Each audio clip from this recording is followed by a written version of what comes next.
दिनै जोङो बे हाबाफारिनि सोमोन्दै गोथौयै मोनथिनो थाखाय जोङो सासे आलासि जोङो हांख्रायनानै मोनबावदों।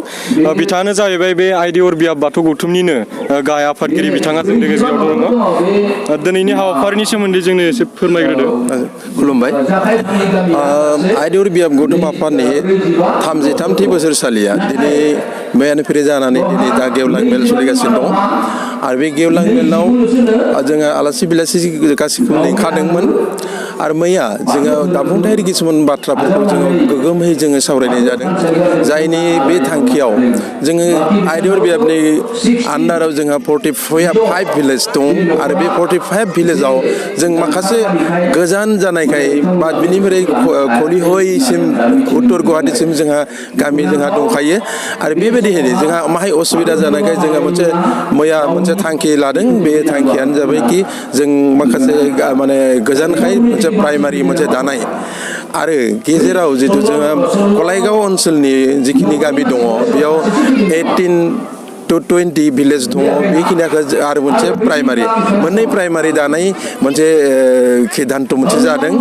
जायनि थाखाय जोङो धोरोमारि बिथिङाव माखासे जौगाहोनो थाखाय जोङो सुंद' खालामनानै एसे सामलायनो मोजां जानायखाय जोङो बेबायदि मोनसे बेब'स्था खालामदों आरो बेनि अनगायै जोङो माखासेखौ जोङो सावरायदोंमोन जे जोंनि धोरोमनि जिथु थानसालि आइडिअर बियाब गौथुम आफादनि थानसालि बे थानसालिखौ जों जिथु मण्डप बे मण्डपनि खामानि जोंहा आद्रा जाना थाबाय।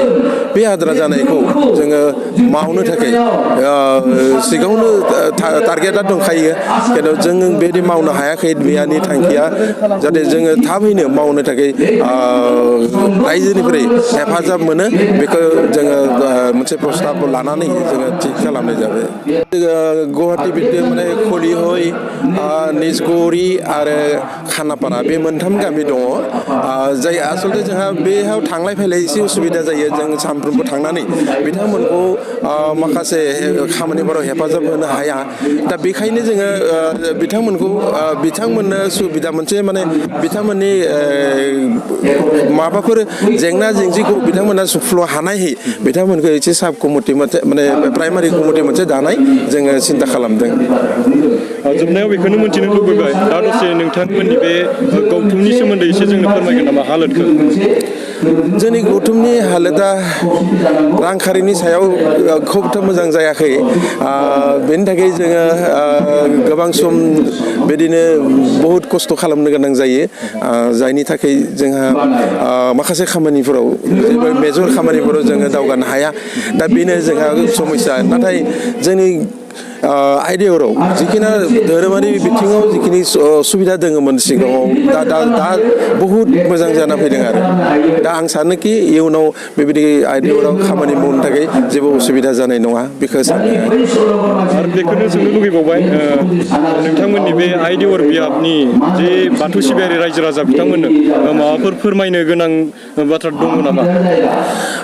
आं बेखौनो फोरमायनो सानदों जे जों आइडिअर बियाब गौथुम आफादनि जेसेबां गामि दङ आं सानोखि गावनि धोरोमखौ लाखिनानै सिगाङाव लाखिनानै जाहाथे जोंनि मानसिफोरा आलाय सिलाय जायाबालासिनो जोंनि धोरोम बाथौ धोरोमखौ जिथु आसार नितिनि गेजेराव गारिनि हारिमु जेरै गाननाय जोमनाय कृष्टि संस्कृति गासिबो दङ बेखौ लानानै जोङो आलो गोजोनै संसार जानाय बा गामि रें जानाया जोंहा बेबायदि सिगाङाव दङमोन। दा आरो जेरै फर्म मोजां जादों दा बेनिख्रुइ आरो मोजां जाथों।